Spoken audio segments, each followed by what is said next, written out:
Yo, what's up? Welcome back to another episode of the Swas Wednesday. So we got 15 MLB. Well, we actually got 16 because there's a doubleheader in there. So 16 games on the board here. We're doing two live shows. 11:30 a.m. Eastern time. We'll go through the day games. Then we'll be live again at 4 p.m. Eastern time. 4 p.m. Eastern time to go through the night games.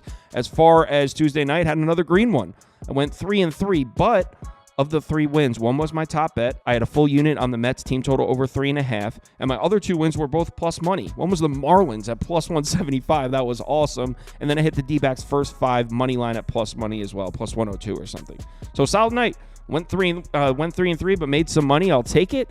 Wednesday, 16 games on the board. Let's go. Welcome to the Source. The Source.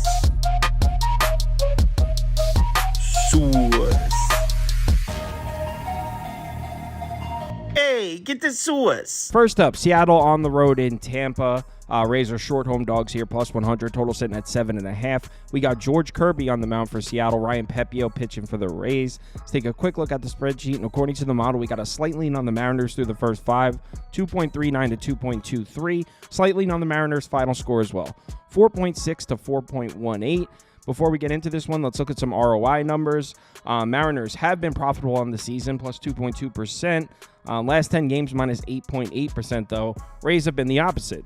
On the season, they're down, minus 8.4%, but betting the Rays have been profitable as of late, 28.4% in the last 10 games. So you've been betting the Rays, you've been cashing. Problem is the Rays have been a lot more profitable on the road than they have been at home at the Trop. But the Mariners, they've lost a ton of money on the road as well. So bunch of negative ROIs there. Let's take a look at the matchup. We'll start with Seattle's bats. As we know, looking pretty mediocre here. In fact, in the last 14 days, well below average. 22nd in WRC+, 25th in OPS, 25th in WOBA. Take a look at their numbers against righties. Again, slightly below average. Last 30 days, 12th, 18th, and 18th. Pretty much exactly the same thing when you look at the last 14 days, last 7 days. As far as their numbers on the road, again, same thing. Looking pretty average here on the season, 16th, 17th, and 16th. So they're pretty average on the road. They're pretty average against righties. The last 9 righty starters to pitch against the Mariners, 2.89 ERA and a 1.17 WHIP. So they haven't really gotten to righty starters. And here are the game logs. Didn't get to Taj Bradley. Didn't get to Tanner Bybee. They did get to Tristan McKenzie, Dane Dunning, and Nate Eovaldi, though. So before the last 2, they did get to 3 righty starters in a row. So that's something if you're looking to back the Seattle bats. They also have decent numbers against the 4-seam fastball, which is Ryan Pepiot's main pitch by far. 51.6% of his pitches are 4-seam fastballs, and the Mariners are 13th against that pitch in the last 30 days. And Ryan Pepiot has been struggling. In his last 3 starts, he's got a 7.07 ERA, 1.79 WHIP. So Pepiot got off to a somewhat decent start to the season. Not so much lately. Now, if you look at his numbers in his last 3 home starts, they're not quite as bad. 5.17 ERA isn't good, but a 1.21 WHIP, 3.34 expected FIP, those aren't bad. So he hasn't been that terrible at home. Here are his game logs, and you can see last 2 road starts struggled at Pittsburgh, at Atlanta. Before that, against Baltimore, 6 innings at home, 4 earned runs, 9 hits. I mean, it's the Orioles. Maybe give him a little bit of a pass for that. At Miami, 6 innings, 3 earned runs. Home against Oakland, that's a good start. Boston got to him a little bit at home. The Mets got to him a little bit at home. So, as a whole, doesn't look great here for Pepiot. And it's not a great sign that he struggles against lefty bats. WOBA on the year against righties, 271, 333 against lefties. Look at all the lefties projected to be in the Mariners lineup. 4 of their first 5 hitters, 6 lefties total. So Mariners got a lot of lefties there. Pepiot struggles against lefties. Definitely not a good look. So it's safe to say I don't have a ton of faith in Ryan Pepiot here. I don't even really trust Seattle's lineup like that, but this is definitely a rough spot for Pepiot. On the other side, we got the Rays bats, and is Tampa's offense coming to life here? 9th in WRC+, 11th on OPS, 10th in WOBA in the last 14 days. Look at their numbers against right-handed pitching. 10th, 12th, and 12th. Tampa, finally some green-looking graphics here. Tampa's offense has been red for a while. Then we get to their numbers at home, and there's the red we're familiar with Tampa in the last 30 days. 26th, 28th, and 28th. That's been the story with the Rays all season. They just can't seem to hit at home in the Trop. Here are the game logs of righty starters against the Rays. Didn't get to Skeens, didn't get to Jared Jones, really. Didn't get to Woods Richardson, didn't get to Joe Ryan. They got to Pablo Lopez back on June 18th, but who hasn't gotten to Pablo Lopez this year? And to make matters worse, George Kirby's been absolutely dominant against bad lineups. So that's why we really need to figure out if we think this Tampa lineup is still bottom 10 at home, bottom 5 at home, or we can put some faith in him because George Kirby against bad lineups has been dominant. 43 innings pitched against bottom 10 lineups versus righties. He's got a 1.47 ERA and an 0.84 whip. So when George Kirby has seen these bad lineups, he's been dominant. Also, the Rays bats have struggled against the four-seam fastball and the sinker. Those are George Kirby's two most frequent pitches. They do with the slider and the splitter, though, and he throws that, so there's something. George Kirby, by the way, has been on fire. His last 5 starts, 1.74 ERA, 0.90 whip. His last 3 starts, 1.35 ERA, 0.75 whip. George Kirby's been absolutely dominant. He's been dominant on the road. His last 3 road starts, 2.37 ERA, 0.89 whip. Here are his game logs, and check this out. 7 innings, 2 earned runs against the Marlins, 6 shutout against the Rangers, 7 innings, 1 earned run against the Royals, 5 innings pitched, 2 earned runs against Oakland, 6 innings pitched, 1 earned run against Houston. We're talking 5 consecutive dominant starts for George Kirby. Now, if you are looking to back Tampa, you can point at the righty-lefty splits here. George Kirby definitely struggles a little bit more against lefty bats, 313 WOBA compared to a 246 against righties. The Rays will have some lefties in the lineup. 5. And we don't know if Brandon Lowe's going to play. He's in this projected lineup, but he's missed the last 2 games. So if Lowe plays, could be a problem for George Kirby. But as a whole, even with the Rays' offensive numbers on a bit of an upswing, George Kirby's been so dominant recently. I expect him to pitch well here, so I like the spot for Kirby. Definitely like the edge for the Mariners in the first 5 here. Now, when we look at the bullpen matchup, it's actually closer than you might think. Obviously, we know the Mariners' bullpen has been much better than the Rays' bullpen this year, but look at the last 30 days. It's actually kind of close. Mariners bullpen the last 30 days, 13th in ERA, 6th in WOBA, 2nd in expected FIP. Rays are pretty average, middle of the pack. And then if you narrow it down to the last 14 days, they're actually about even. So the Rays bullpen has definitely been performing at a higher level recently. And offensively against bullpens, edge goes to Tampa. In the last 14 days, the Rays have been a top 10 lineup in the late innings. So maybe the matchup in the late innings here is a little bit closer than you think. Obviously, the Mariners bullpen is better, but the Rays offense has been better. So it might be a little closer than we think here. As far as betting this game, I've been on the Rays the first 2 games of this series. I didn't actually bet it, but on the show I said Rays are passing both of them. I think this is the one the Mariners take. George Kirby's been so good recently, and I really don't like Pepiot against all those lefty bats in the Mariners lineup.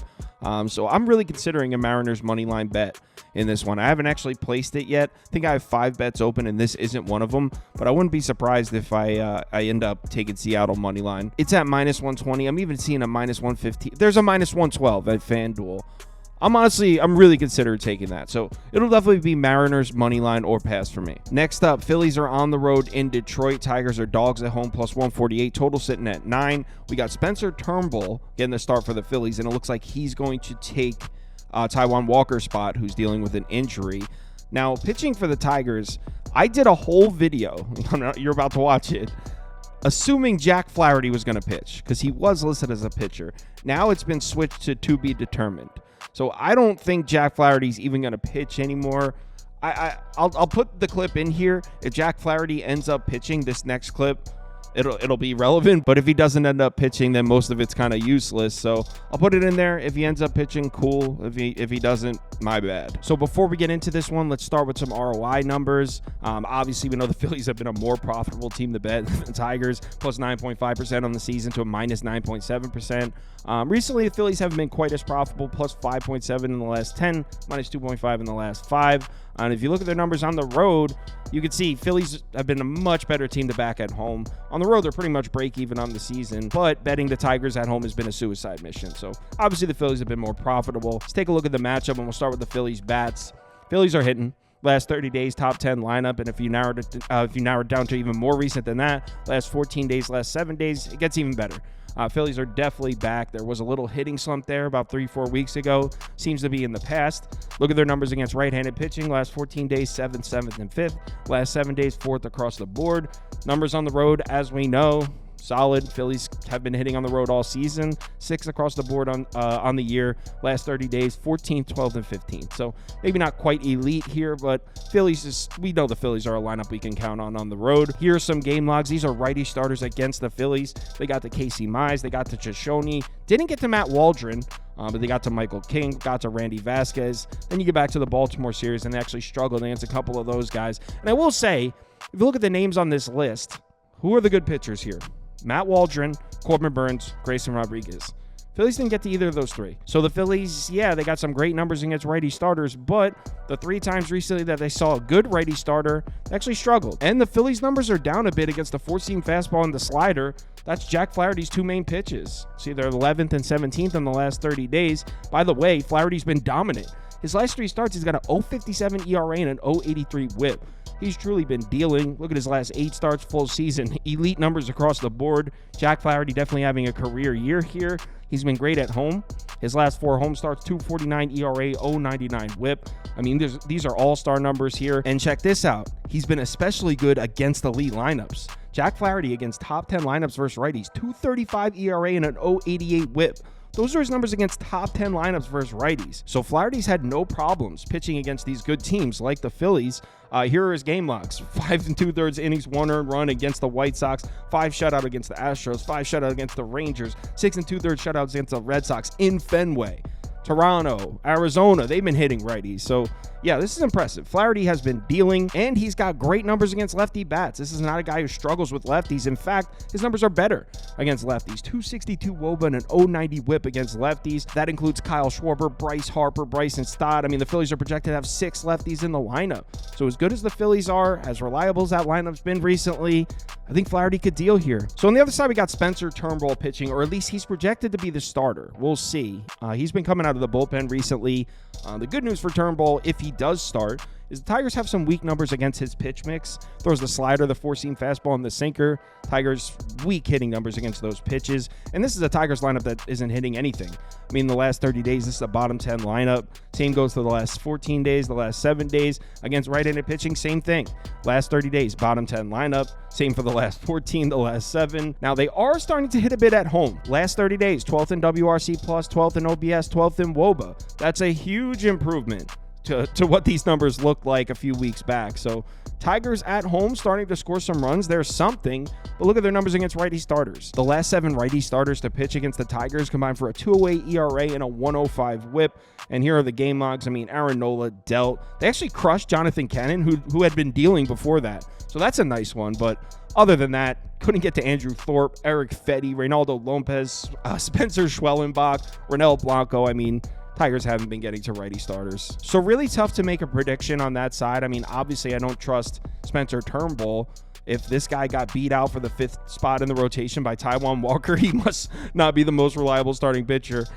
So I guess we can look at the Tigers hitting numbers at home and expect Detroit to score a couple runs, but I really don't trust Tigers lineup at all. So really tough to make a prediction on that side. As far as betting this game, obviously I'm going to wait until I know who's pitching. So this is a pass for me. We'll talk about it on the live show. Next up, we got Pirates, Reds, and Cincinnati. As I'm recording this, there's no lines open for this one yet. I think it's going to be Louis Ortiz versus Andrew Abbott, but normally when there's no lines open, that means the starting pitchers haven't been confirmed yet, so we'll see. I'm going to save this one for the live show when I definitely know who's pitching, so it's a pass for now. Next up, Rangers are on the road in Milwaukee. This one's currently sitting at a pick'em, total sitting at 8.5. We got Eovaldi on the mound for the Rangers. Dallas Keuchel, I believe, is getting the start for the Brewers, and this is another one where I did a whole video assuming Colin Rea was going to be the starter.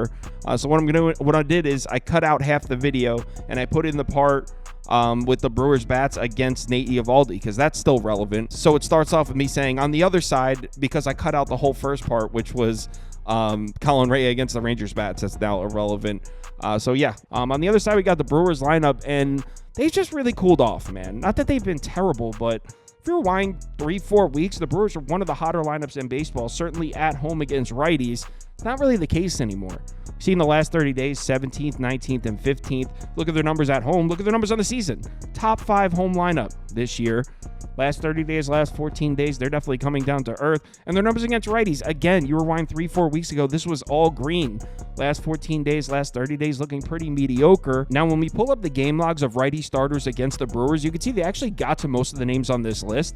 Michael King, Cease, Griffin Canning, Frankie Montas, Hunter Green. But 2 of the last 3 righty starters they've seen really blanked him. I mean, Michael Lorenzen pitched a great game against the Brewers. And before that, Randy Vasquez. I mean, he had allowed 8 base runners, but still 5 shutout innings. So 2 of the last 3 righties to pitch against the Brewers were able to pitch a good game, and they're not exactly Cy Young candidates either. Michael Lorenzen Lorenzen and Randy Vasquez. Now, we do have to mention that the Brewers do have good numbers against Eovaldi's pitch mix. 4-seam fastball, the splitter, and the curveball. Those are his three main pitches. The Brewers, against those pitches in the last 30 days, 15th, 7th, and 10th. So there's something positive for Milwaukee. Also, Eovaldi's got an even 6 ERA in his last 2 starts, 144 whip. Not at all anything like his full season numbers, which look great. I mean, he's been great this year, but not on the road. His last 2 road starts, he's got a 7.56 ERA. Look at this. I mean, it's really his last start where he got absolutely crushed in Seattle. 8 base runners, 4 earned runs, and just 3 innings of work here. And you can see on this graphic here, 6 of his last 7 starts have been at home. We haven't seen this dude pitch much on the road, and that's why I took Seattle in that game. So I was like, guys, he's making his first road start in 2 months. So we haven't seen him pitch much on the road, and when we have seen him pitch on the road, it hasn't been great. So I'm not sure how much faith I have in Eovaldi here. Also, you can see on this graphic, he's done a lot of his damage against bad lineups. Against bottom 10 lineups versus righties, he's thrown 23 1/3 innings pitched, and he's got excellent numbers. He's only thrown 6 innings against top 10 lineups, against a top 10 lineup versus righties this year. He's got terrible numbers. So he's done a lot of his work against bad lineups. Not that that's his fault. He only pitches against who he's matched up against, but I know everyone's loving Eovaldi right now, and I know the stock on the Brewers' bats is pretty low, but I think they're going to get to him. I think both starting pitchers are going to get got to here. As far as the bullpen matchup, you got to give the edge to Milwaukee. I mean, the last 30 days, 5th in ERA, 5th in WOBA, 20th in expected FIP. Not that Texas bullpen has been terrible. They're pretty average, but Milwaukee's definitely had the better bullpen overall. Also, Rangers bullpen, weirdly terrible on the road. They've been one of the worst road bullpens all season. 30th, 29th, and 28th on the year, and it hasn't gotten much better. So the fact that this game's in Milwaukee, definitely give the edge to the Brewers bullpen. Offensively, it's about even, slight edge to the Brewers. Neither of these teams have been particularly good or bad scoring runs in the late innings. As far as betting this game, I mean, how the hell are we supposed to make a prediction on Dallas? I didn't even know he was still an active baseball player, to be honest. So I have no interest in even trying to predict what's going to happen on that side. I do think the Brewers get to Eovaldi, so maybe a Brewers team total over. I mean, I don't know. This is probably going to be a pass for me. Next up, we got the Marlins on the road in Kansas City. I think it's going to be Trevor Rogers. Starting pitchers haven't been confirmed for this game yet. I know Brady Singer is going to be pitching. So Brady Singer is on the mound for the Royals. I think it's going to be Trevor Rogers for the Marlins. I'm going to skip this one for now. There's no lines open for this game, so we'll go over it on the live show tomorrow. I'm passing for now. Next up, Rockies on the road in Houston. Astros pretty heavily favored here, minus 198 at home. Total sitting at 8.5. We got Ryan Feltner on the mound for the Rockies. Spencer Arrighetti pitching for the Stros. Let's take a quick look at the spreadsheet, and according to the model, we actually got to lean on the Rockies through the first 5. That just shows you how bad Arrighetti's been his last couple starts. 3.78 to 2.66 Rockies. Final score 5.8, 5.33 Rockies. So model likes the Rockies in this one. So let's get into this matchup, and we'll start with Spencer Arrighetti's numbers. And I mean, his last 2 starts, he's got a 15.88 ERA, 2.82 WHIP. Those are video game numbers, man. His last 2 starts at home, 16.62 ERA, an even 3 WHIP. For those of you who don't know what WHIP is, it's walks and hits per innings pitched. So that's 3 base runners per inning. 752 expected FIP. I didn't even know that went that high. If you take a look at his game logs, I mean, he got crushed by the White Sox, got crushed by the Tigers. It's been some rough sledding for Spencer Arrighetti. There were some good times, though. It hasn't been a completely disastrous season for him, but the last couple starts, wow. Now he's matched up against the Colorado Bats, and in the last 14 days, the Rockies have been hitting. WRC plus the 10th, 4th in OPS, 5th in WOBA. They've actually been hitting on the road. I know it's the last 14 days, not a big sample size, but that's always the weak spot of this Rockies team is they can't hit out of Coors Field. In the last 14 days, they've been able to score some runs on the road against righties. Look at this. Last 30 days, 21st, 14th, and 16th. Okay, Rockies. I mean, not nearly as bad as these numbers looked a month ago.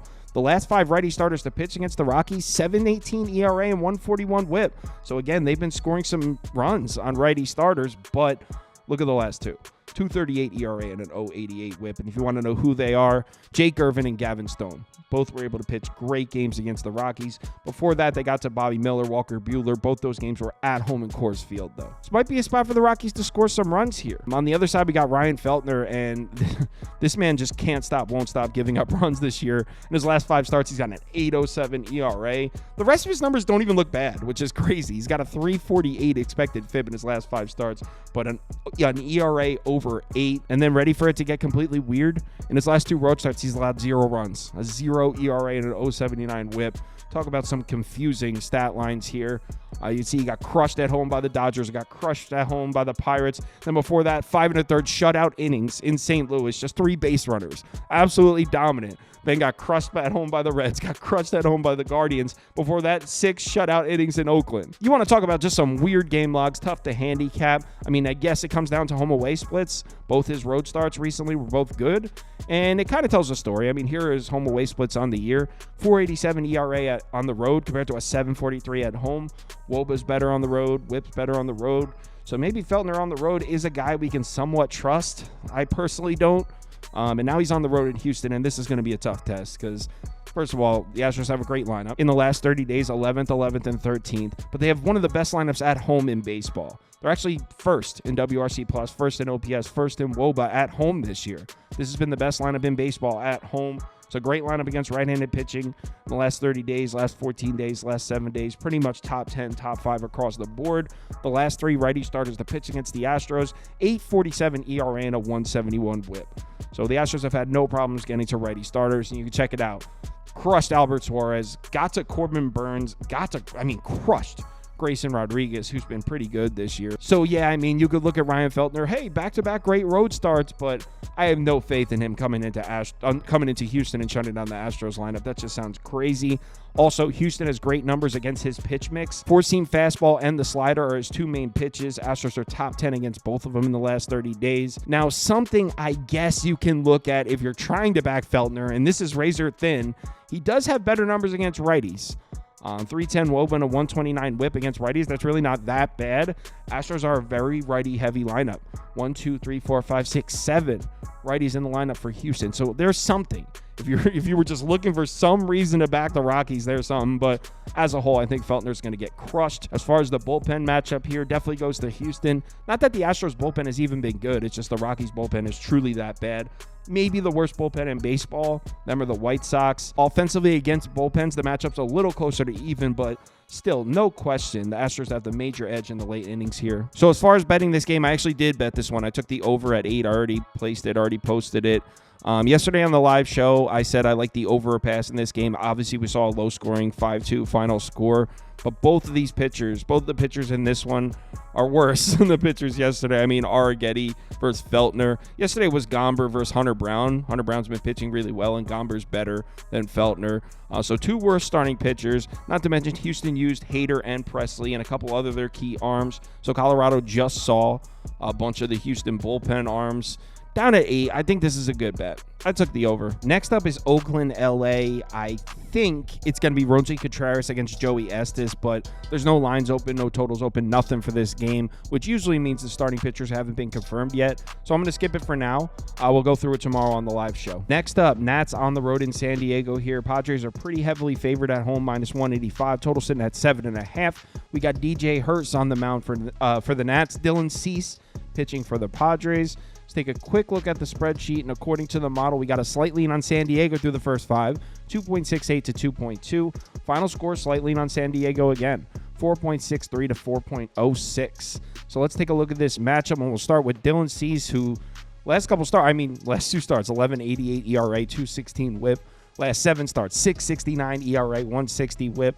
On the season, he's got decent, On the season, he's got decent numbers, 4.14 ERA, 1.11 whip, but not so great as of late. And I mean, look here, last 5 starts at home, 5.28 ERA. So Dylan Cease, definitely not at the top of his game right now.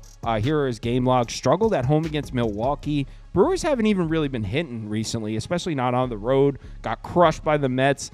Oakland at home gave him some problems. They had 9 base runners on him at home. The Angels scored 3 runs on him. The Royals, I mean, these aren't Dylan Cease-like game logs. So, yeah, like I said, Dylan Cease just not at the top of his game right now. He's going to be pitching against Washington, and these are some really average-looking numbers here from the Washington offense. Last 30 days, 19th, 16th, and 16th. That's the Washington bats overall. On the road in the last 30 days, 11th, 11th, and 11th. So, okay, slightly above average there. Against right-handed pitching, pretty much average across the board. 16th, 15th, 15th. The last 6 righty starters to pitch against the Nats, 4.72 ERA and a 1.25 whip. So pretty much dead average right there. Pretty middle of the pack across the board. Here are the game logs for the Nats. They did get to Cal Quantrill a little bit. They crushed Dakota Hudson. Didn't get to Matt Waldron, didn't get to Ryan Nelson, but they got to Brandon Pfaadt back on June 19th. Got shut out by Slate Ciccone, so really hit or miss here. They got to a couple, didn't get to a couple. Pretty mediocre numbers from the Nats offense against righties. I do have some good news, though, for the Washington Bats. They've been weirdly really good against strikeout righties.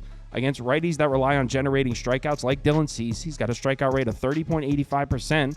Washington's first in baseball in generating runs against righties with a strikeout rate above 24%. I never would have guessed that, but the numbers don't lie. Also, Dylan Cease has much better numbers against righty bats. Against lefties, he can be vulnerable at times. Washington's loaded with lefties. C.J. Abrams leading off as a lefty. 4 of the first 5 hitters in the Nats lineup are lefties. So the Nats have a pretty lefty-heavy lineup. I know Washington's bats don't really scare anybody, but they honestly might be able to score some runs on Dylan Cease here. Like I said, isn't pitching his best right now. They've also been doing a good job hitting the four-seam fastball. Dylan Cease pretty much only throws 2 pitches here. The slider and the four-seam fastball. Those two account for over 90% of his pitches. They've been struggling against sliders, but 12th in the last 30 days against the four-seam fastball. So maybe the Nats are able to score some runs here. On the other side, we got DJ Hurst, and admittedly, I don't know a ton about this guy. On his last 3 starts, though, 3.21 ERA, 107 WHIP. His last start wasn't so great. You could see he was on the road, 7.36 ERA. It was in Coors Field, though. So why don't we cut this kid some slack? He struggled on the road in Coors Field. So do a lot of pitchers, even veterans. Before that, 6 shutout innings at home against the Nats. Struggled against the Braves, struggled against the Mets. So, I mean, there's not a ton of data here. Tough to get a read on this kid. Padres bats overall have solid numbers. In the last 30 days, 6th in WRC+, 7th in OPS, 7th in WOBA. They've also got solid numbers at home. In fact, in the last 30 days, Padres one of the best lineups in baseball at home. But when we look at their numbers against left-handed pitching, this is where it starts to get a little shaky for the Padres. In the last 30 days, pretty even across the board, 16th, 16th, and 16th. But look at the lefty starters. The last 5 lefty starters to pitch against the Padres, 2.03 ERA and an 0.87 WHIP. So they haven't been touching lefty starters, and it goes back farther than that. Last 11 lefty starters to pitch against the Padres, 2.32 and 1.10. So lefty starters have been giving the Padres problems. Here are the game logs. Didn't get to Patrick Corbin, Ranger Suarez, Christopher Sanchez, Jose Quintana, Sean Manaea. The last 5 lefties to pitch against the Padres all had great games. Look at the expected FIP numbers in the column all the way to the right here. 5 lefties in a row pitched great games against the Padres. Also, the Padres have been terrible this year against lefties that can generate strikeouts. DJ Hurst, 32.5% strikeout rate on the year, which is excellent. Padres against lefties with a strikeout rate above 24%. One of the worst lineups in baseball. Here are their numbers against DJ's pitch mix this year. This is with lefties with similar pitch mix to DJ Hurst. 23rd in slugging percentage, 24th in run value, 20th in barrel rate. So I know it sounds crazy to trust this kid making a road start against the Padres, but I don't think it's crazy to say he might actually throw a good game. Now, I am a little bit worried about the lefties in the lineup for the Padres. 3 of their first 4 hitters are lefties, 5 lefties overall in the lineup. You can see this kid has struggled against lefty bats. 4.21 WOBA against lefties, so that does worry me a little bit. So as a whole, when you look at this game, I know you see Dylan Cease at home against DJ Hurst, and you immediately think that San Diego has this huge edge in the first 5 innings, and they probably do, but after looking at the numbers, I think it's a little closer than you would think. That's all I'm saying. When we look at the bullpen matchup, definite edge to Washington. Now, the expected FIP numbers indicate the Padres bullpen has been unlucky, but it's been bad. In the last 30 days, this is a bottom 5 bullpen. Not that the Nats have been great, but I definitely give the slight edge to the Nats as far as bullpen production. But when we look at offenses against bullpens, Padres have been slightly better, which evens things out. So pretty much a crapshoot in the late innings here. But then we look at the usage for the Padres bullpen, and how do we not jump on the Nats here? Robert Suarez, back-to-back nights, 3 of the last 4. Estrada, back-to-back nights, 17 pitches earlier tonight. Wandy Peralta has pitched 3 of the last 4 back-to-back nights, even though he hasn't thrown a lot of pitches. Still, Padres possibly going to be missing 2, maybe 3 important arms out of that bullpen. So I think it's worth a shot. I took a swing on one of these yesterday. Marlins money line at cashed. Going right back and taking another swing. Give me the Nats. I bet this. Took it at plus 160. Please tail responsibly. This is a high-risk bet. I am on Washington. Next up, we got Cleveland on the road in Baltimore. The O's pretty heavily favored here, minus 175 at home. Total sitting at 9. We got Carlos Carrasco on the mound for the Guardians. Grayson Rodriguez pitching for the O's. Let's take a quick look at the spreadsheet. And according to the model, we got to lean on Baltimore through the first 5. 3.08 to 2.52. Final score a little closer to even, 4.68 to 4.53. Still leaning towards Baltimore, though. Take a look at this matchup, and we'll start with the Cleveland bats. As we know, Guardians have been hitting all year. In the last 30 days, 5th, 6th, and 6th. I mean, same for the last 14 days, the last 7 days. This lineup's been hitting at home as well as on the road. On the season, this is a top 10 road lineup. Same thing in the last 30 days. They've been productive on the road. They've been good as hell against right-handed pitching all year. In the last 30 days, they're actually one of the best lineups in baseball against righties. Second across the board. The last 4 righty starters to pitch against Cleveland, 8.40 ERA and a 173 whip. So they've definitely been getting to righty starters without a problem. You can see the game logs here. 5 earned runs off Berrios. They crushed Yariel Rodriguez. Luis Castillo, they crushed. Brian Wu. Bryce Miller, they got you. Jose Berrios again. You name it, the Cleveland Guardians crushed them. So righty starters are really having a hard time pitching good games against Cleveland, which brings us to Grayson Rodriguez. Now, last time he pitched against Cleveland, he actually threw a good game, but that was September of 2023. Cleveland's lineup last year against righties is much different than Cleveland's lineup this year. They were actually struggling against right-handed pitching last year, as we just saw, not the case this year. And Grayson Rodriguez, last 2 starts, has a 6.75 ERA and a 158 whip. On the season, he's got great numbers. He's really having a great year, but as of late, not so much. His last 2 home starts, the ERA is up at 4.15, not terrible. And the home-away splits is something to look at here for Grayson Rodriguez. He's got a 2.21 ERA at home compared to a 5.35 on the road.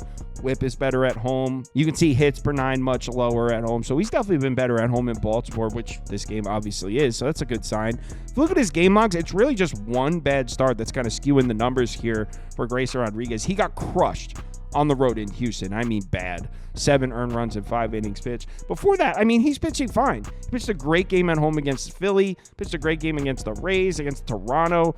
Boston got to him at home back on May 28th, but as a whole, Grayson Rodriguez has been solid this year, and that start against Houston might be skewing the numbers we just looked at a little bit.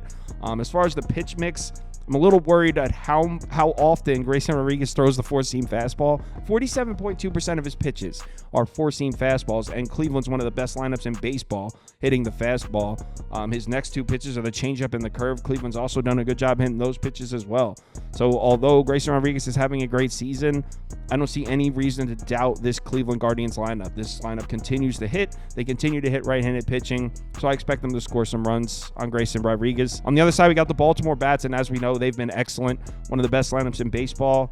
In the last 30 days, 2nd in WRC+, 1st in OPS, 1st in WOBA. On the season at home, this is a top 10 lineup. Also a top 10 lineup in the home in the last 30 days. Last 14 days, the numbers are coming down a little bit, but that's a super small sample size. Orioles against righties, arguably the best lineup in baseball this year. First across the board. In fact, this is we just saw Cleveland second. This is who's first. Baltimore first across the board against right-handed pitching the last 30 days. The last 7 righty starters to pitch against Baltimore, 5.77 ERA. Look at the last 2. 1.38 ERA and an even 1 whip. So the last 2 righty starters to pitch against Baltimore actually threw good games. And if you look at the game logs, Tanner Bybee and Ronel Blanco, 6 innings pitched, 1 earned run, 7 innings pitched, 1 earned run. Before that, they absolutely tattooed Luis Heel, got to Garrett Cole, crushed Zach Wheeler, crushed Taijuan Walker. So, I mean, Baltimore's crushing righty starters, but little concerning to see the last 2 righty starters to pitch against the O's pitched well. But, I mean, we are talking about Carlos Carrasco here, and I love Cookie. He was a Met for a while. I mean, his old days in Cleveland, he was dominant, but he's not that same guy anymore. I mean, on the season, he's got a 5.40 ERA. His whip is 1.38, which really isn't terrible, but 5.48 ERA is obviously unacceptable. His last 2 starts on the road, he's got an ERA above 6.50. On the season, he's made 8 road starts. He's got a 5.95 ERA. Here are his game logs. He actually did just throw a solid game at home against Toronto. 6 innings pitched, just 1 earned run. But then right before that, he went on the road to Toronto. He got crushed. The Marlins gave him problems on the road. The Nats crushed him. It's really hard to make a case for Carlos Carrasco on the road in Baltimore, even if they are on a little bit of a cold stretch. Look how bad Carrasco's been against good lineups, too. On the season against top 10 lineups versus righties, he's got a 7.71 ERA and a 189 whip. Now, to be fair, that's 11 2/3 innings pitch. It's not a huge sample size, but yeah, this is really tough on the road in Baltimore. And his 2 main pitches are the slider and the 4-seam fastball. Baltimore, top 10 against both those pitches. So as much as I think Cleveland's going to get to Grayson Rodriguez, it's tough to make a case for Carlos Carrasco pitching a good game in Baltimore. When we look at the bullpen matchup, no question Cleveland has the edge. Baltimore's bullpen has been great on the season. They're 8th in ERA, 3rd in WOBA, but Cleveland's is first across the board, expected FIP included. I mean, Cleveland's bullpen has been the best in baseball, so bullpen edge definitely goes to Cleveland. Now, offensively against bullpens, though, the edge goes to Baltimore, which kind of evens the battle out in the late inning. So from the 6th inning on, I think we're kind of even. But when we take a look at the bullpen usage for Cleveland, good Lord, they are crushed. I mean, they are using the shit out of their bullpen in this series. I mean, Clase, 3 of the last 4. Gaddis should be okay, actually. He had Tuesday off. But Cade Smith, 3 of the last 4. Scott Barlow, 3 of the last 4, including 2 in a row. Sam Hentges has thrown 2 of the last 3, 19 pitches and 24 pitches. This Cleveland bullpen is in a situation right now. So as far as betting this game, I mean, Baltimore should definitely crush Carlos Carrasco. Cleveland's bullpen is cooked. The Guardians immediately fly to Kansas City for a divisional series against the Royals. They took the first 2 here in Baltimore. This is the O spot all the way. I mean, am I really trying to lay 1.5 though to Cleveland? No, but that's the only way I'd go here. I think the Orioles should win this comfortably, so it'll be Baltimore minus 1.5 for pass. Next up, we're back in the Subway Series. We got Yankees on the road in Citi Field again. Mets are dogs at home again, plus 125, total sitting at 8.5. We got Luis Gil on the mound for the Yankees. Sean Manaea is going to be pitching for the Mets. Let's take a quick look at the spreadsheet, and according to the model, we got a lean on the Mets through the first 5 innings, 2.86 to 2.44. Lean on the Mets final score as well, 5.33 to 4. So model likes the Mets here. Let's take a look at this matchup, and are the Yankees bats cooling off? In the last 30 days, 10th, 12th, and 11th. Last 14 days, a little worse than that. Last 7 days, a little worse than that. Yankees production definitely dipping a bit. Their production against lefties certainly doesn't look great. In the last 30 days, they're slightly below average. We know this Yankees lineup is much better against right-handed pitching than they are against lefties. Now, the good news for the Yankees is they've been hitting on the road all season. This is a top 5 lineup on the road this year. Last 30 days, 8th across the board, too. So that hasn't changed. They've still been hitting on the road. But the last 4 lefty starters to pitch against the Yankees, 3.54 ERA and a 1.13 whip. And it goes back deeper than that. The last 7 lefties to pitch against the Yankees, 3.50, 1.28. Here are the game logs. Max Fried, great game against the Yankees. Chris Sale, great game against the Yankees. They did get to Cole Irvin, but everyone's getting to Cole Irvin right now. Didn't really get to Cade Povich. He walked 5 guys, but they only had 1 hit off the guy, 1 earned run in almost 5 full innings. They got to Blake Snell, but before that, struggled to get to Patrick Sandoval. So this Yankees lineup definitely not the same right now, and definitely not the same against lefties, which brings us to Sean Manaea. Last 3 starts, he's got a 6.28 ERA. So Sean Manaea has definitely been giving up some runs, but look at the other numbers. 126 whip and 378 expected FIP, indicating he definitely had some bad luck. In his last 3 home starts, same thing. 7.53 ERA, but 147 whip, 270 expected FIP. Again, indicating he had some bad luck. And if you look at the game logs, it's really just 2 games here. The Phillies on June 8th and the Diamondbacks on June 1st. 6 earned runs against the Phillies, 5 earned runs against the Diamondbacks. Other than those 2 games, I mean, he's been great for the Mets this year. I'm not saying he's an all-star, he's going to shut the Yankees down or anything like that, but Sean Manaea has been a solid lefty starter for the Mets this year. Bad news is his main pitch is a sinker, and the Yankees have crushed sinkers this year. 39.5% of his pitches are sinkers. The Yankees are the second best lineup in baseball against a sinker in the last 30 days. But his next 2 pitches are the slider and the changeup. Yankees are 29th and 27th against those 2 pitches. So not all bad for Manaea. Look, as a whole, Yankees aren't quite hitting like they were a couple weeks ago. Manaea just 2 bad starts, skewing his numbers a little bit. I think he can pitch well against the Yankees lineup. I do. On the other side, we got the grimace Mets, and as we know, they are hitting. In the last 30 days, first in WRC plus, second in OPS, second in WOBA. They've been hitting at home, which is huge because this team just could not hit at home at Citi Field earlier in the season. But in the last 30 days, this is a top 10 lineup at home. Definitely hitting righties. In the last 30 days, 10th, 11th, and 11th. In the last 14 days, top 3 in baseball. The last 6 righty starters to pitch against the Mets combined for an 8.31 ERA. And if you pull up the game logs and look at them, they crushed Assad. Couldn't get the Jameson Taillon for some reason. It was frustrating because I was on the Mets in that game. Before that, Jose Arenas on here. He came out of the bullpen, so that's not supposed to be on this chart. But before that, 3 runs off Lorenzen. Just 5 base runners, but then crushed John Gray, crushed Dylan Cease.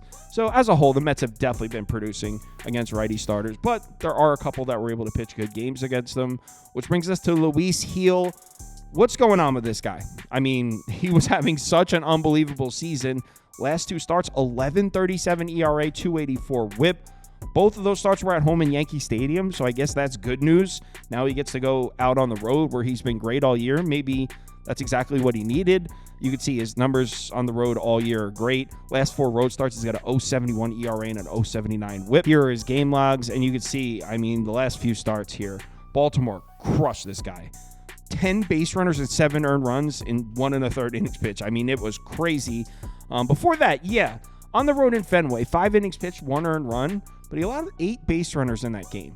So I wouldn't call that a good start. I mean, you can see his expected FIP is up at 5.16. Definitely was not a great start. Before that, home against the Dodgers, 3 earned runs in 5 2/3. That's not a bad start. Before that, 6 shutout. But look at the expected FIP column in his last 4 starts.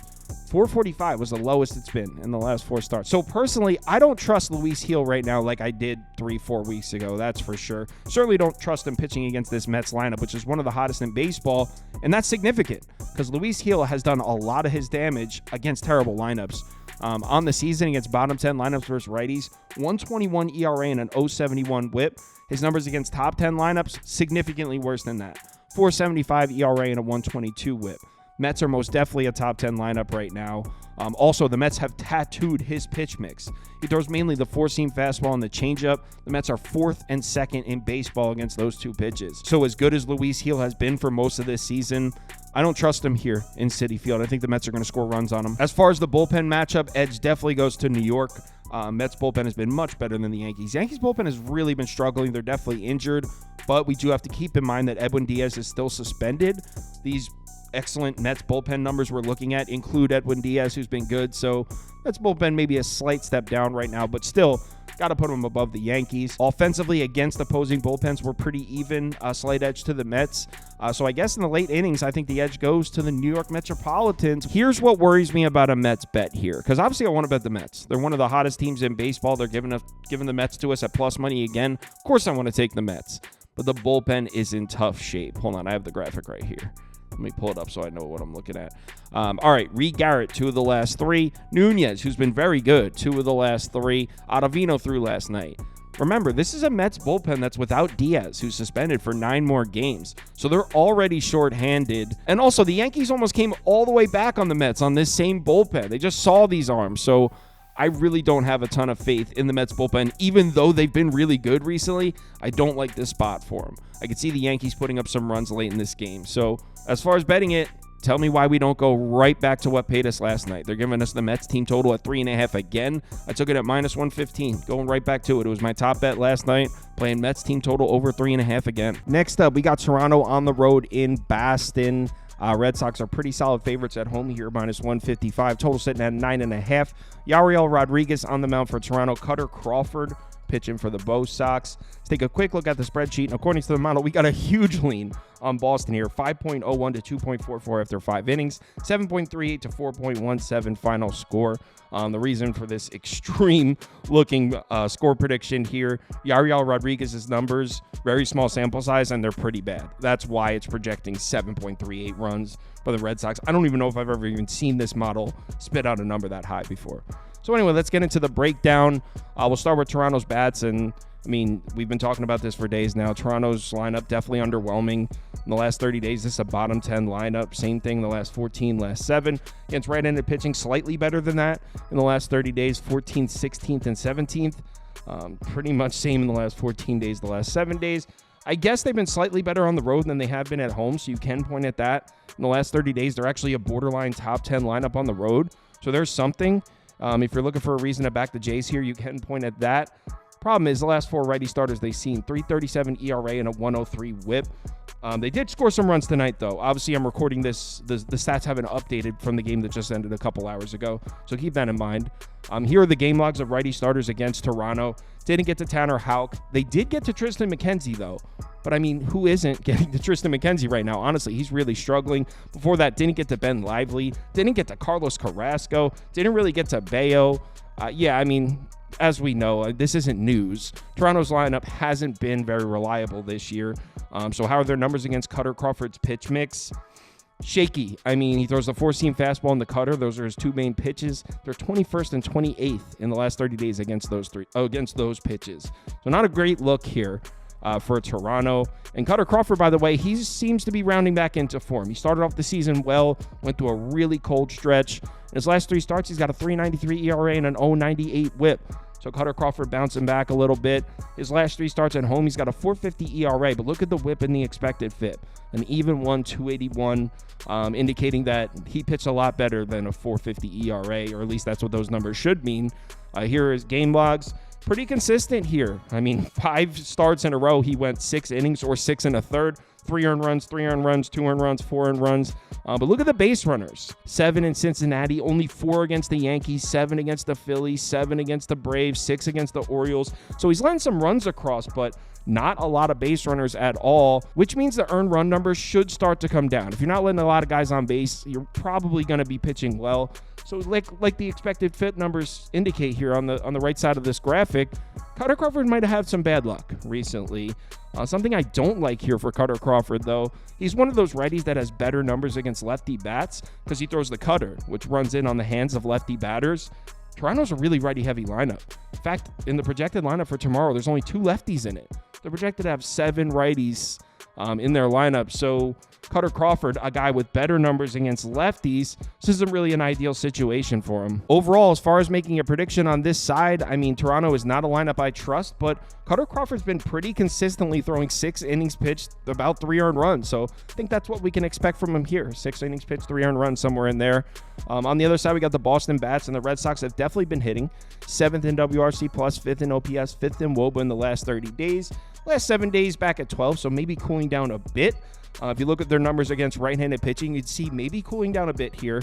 The last 30 days, top 10, maybe even top 5 lineup against righties, but in the last 7 days, looking pretty average. The numbers at home look fine. Last 30 days, top 10, maybe top 5 lineup at home in Fenway. But then we get to their numbers against righty starters, and the last 2 righty starters, the pitch against Boston, 2.77 ERA and an 0.92 WHIP. And if you want to know who those starters were, Chris Bassett and Frankie Montas. 7 innings pitched, 2 earned runs, just 5 hits for Bassett. 6 innings pitched, 2 earned runs, just 5 hits for Montas. So 2 righties in a row pitched well against Boston. And by the way, that doesn't include the game that just happened earlier tonight. Kevin Gausman, 6 innings pitched, just 5 hits, 3 earned runs, and a walk. So another righty starter was able to put together a quality start against this Boston lineup. So maybe those numbers are right. Red Sox lineup might be cooling a bit against right-handed pitching, which brings us to Yariel Rodriguez. And I mean, these numbers are crazy looking. In his last start, he's got a 27 ERA. His last 3 starts, 9 ERA, 2.44. I mean, these numbers obviously look wild. Here are the game logs. We're only talking about 5 starts here, and only 1 since May 1st. The first 4 were back in April. He was on the road in Cleveland. That's a nightmare spot for your first start in a month and a half to go, or no, almost 2 full months. Your first start in almost 2 full months, and you're making a road start in Cleveland, one of the best home lineups in baseball, one of the best lineups in baseball against right-handed pitching. That's just a death sentence to throw your pitcher in that spot. And yeah, he struggled. 4 earned runs in an inning and a third of work. Now, something I want to point out here, and I'm saying this a little bit tongue-in-cheek, Boston's been weirdly bad against bad righty starters. Check it out. Against righty starters with an ERA below 3.50, they're a top 10 lineup. But against righty starters with an ERA above 5, they're actually a bottom 6 or 7 lineup. And Yariel Rodriguez fits to this script, 5.94 ERA. Look, that's a little bit tongue-in-cheek. That's kind of thin, but I thought it was interesting enough to include. But something I do like for Yariel Rodriguez here, and this isn't tongue-in-cheek, I like this. He's another righty that has better numbers against lefty bats. And look how many lefties are projected to be in the lineup for Boston tomorrow. 8. Now, I don't know if they're actually going to have 8 in the lineup, but they're definitely going to have 6 or 7. Boston's a very lefty-heavy lineup, especially against righty starters. So, Yariel Rodriguez, yeah, we saw him on the road in Cleveland. Let's cut him some slack. Here he is against Boston, a lineup that seems to be cooling against righty starters, against a bunch of lefties. I don't think it's crazy. I think Yariel Rodriguez might pitch a good game here, honestly. As far as the bullpen matchup, you got to give the edge to Boston. On the last 30 days, it's kind of close, though. Toronto's 20 in the last 30 days. Toronto's bullpen 20th in ERA, 21st in WOBA, 22nd in expected FIP. Boston 16th, 14th, and 10th. So not a crazy gap, but as we know, Boston's bullpen's been much better than Toronto's this year. As far as offenses against bullpen, no question.